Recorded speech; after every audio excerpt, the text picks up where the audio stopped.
I thought that I would make this short video in response to a friend and client who called me today and said to me, so what kind of workshops and classes are you going to be doing? And are you going to be doing them all in Sparta? What about Denver? And I started telling her some of what I was going to be teaching. And she said, well, I didn't get any notice on it. And I thought, oh my Lord. So I thought, let me make a short video and put it on my website and let you know what I'm up to. So the first class that I'm going to do is something I haven't done in a while, and it's called treasure mapping. Now, many of you have made vision boards or done this treasure mapping, but everything I do, whether it's a class or whether it's a workshop, I try to make it very individual to the person. So when we create this vision board or this treasure map, we first set it up in feng shui fashion, which means that the right components are in the right place on the vision board. So prosperity is in the right corner, relationships are in the right corner, all of that kind of thing. But I always request for those who sign up and are going to be taking a class or a workshop that I have they bring, if they have it, but I need to know ahead of time, a copy of their astrological chart. Because this way, we design it very much for the person. I don't believe in that saying, one size fits all. It doesn't.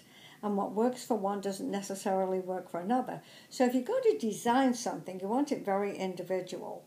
So the treasure map, the vision board is going to be designed, first of all, in the feng shui layout.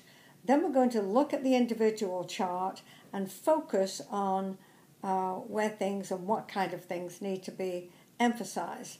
Then, of course, we finish with my favorite tool that I use for everything, and that's EFT, Emotional Freedom Technique. That's the tapping. As we gaze at this board, we're going to tap out the resistance.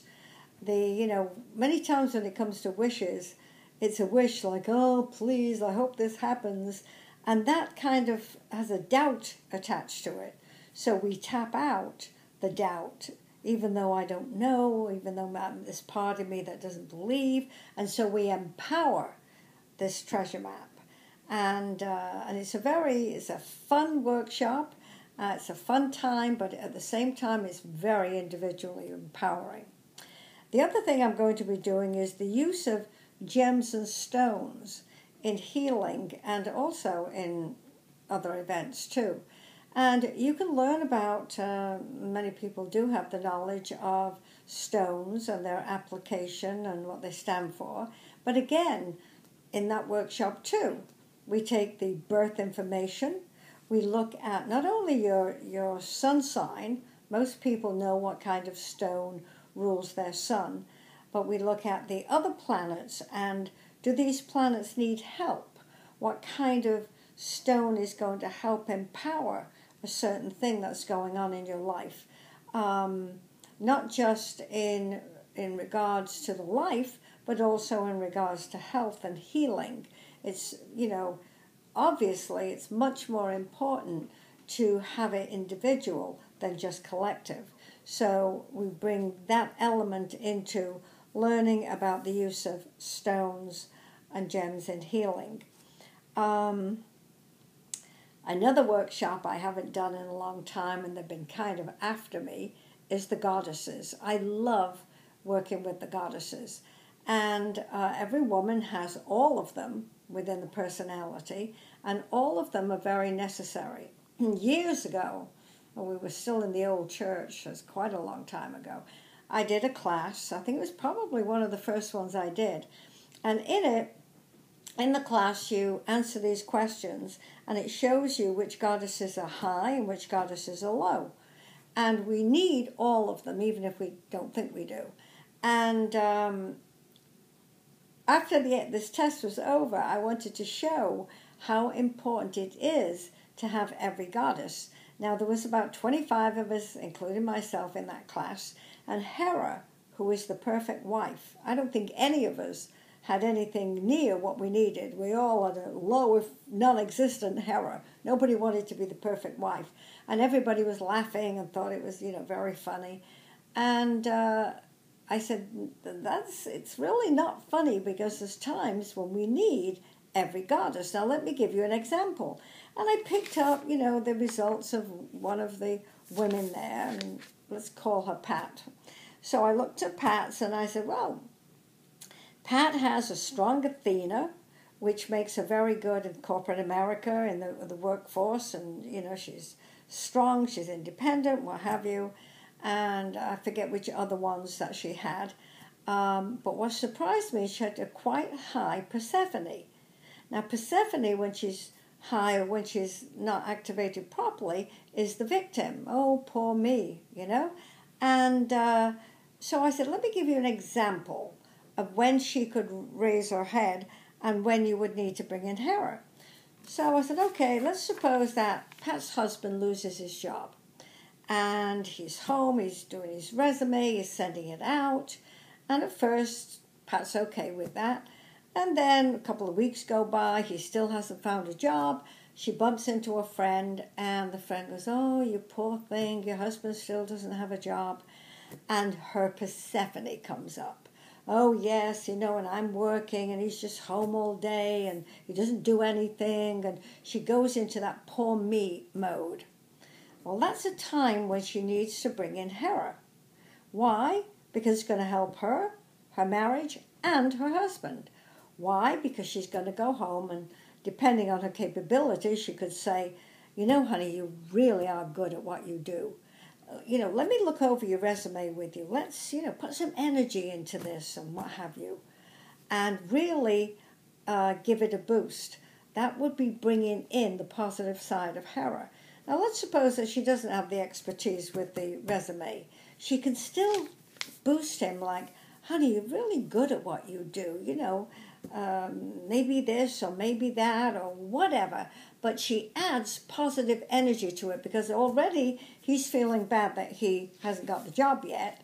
She's adding to it with the poor me, so we've got all this negative energy. So we need to bring in Hera and be very supportive, which helps you, it helps the marriage, and it helps him because of the positive energy. So it's important to know all of these goddesses, what's strong in you, what's weak in you, when to activate them, and it's a very, very fun class. But again, you get a picture of yourself, what goddesses are high, what goddesses are low, and you learn how to activate them. And it's really, really, it can be very life-changing, actually. So it's a fun class. I'm also going to do the magic of astrology with human design. Human design is relatively new to me. I've been doing astrology for 40-something years. Human design for just a few years, but and only in the last year have I really got into mixing it with the astrology and seeing these gates as they open and close. And so that's a very interesting class too. And then I will do a class strictly on, although it's very hard for me to stay just with one thing when I know the combination. I probably will just do a lecture on a Sunday after service on exactly what human design is. So there's a lot of exciting things that I'm going to be doing. If you are on my mailing list, then that probably led you to my website and to this presentation. If you're not and you've landed here by chance, then make sure that you put your email address, send me your email address so you can be informed of what things are taking place in Sparta at ISD and what things I will be doing for some of my clients here in Denver. So that's an idea of what I'm going to be doing, and I'm looking forward to it because it's, really, really exciting. To all of these workshops, whatever it is that I'm teaching, there's one, that tool, EFT, Emotional Freedom Technique, is an incredible, simple but profound tool to use to empower everything. And I use it a lot. And what I've found, and I've actually followed, is Gary Craig, who to me is the daddy of EFT, but Einstein said it also, and other people have said it. Consistency is the key. And EFT helps that consistency to empower whatever it is that you're working on. So, I hope to see you at one of my workshops and classes, and if you have any questions, email me. Thank you, and have a wonderful, wonderful day. Bye.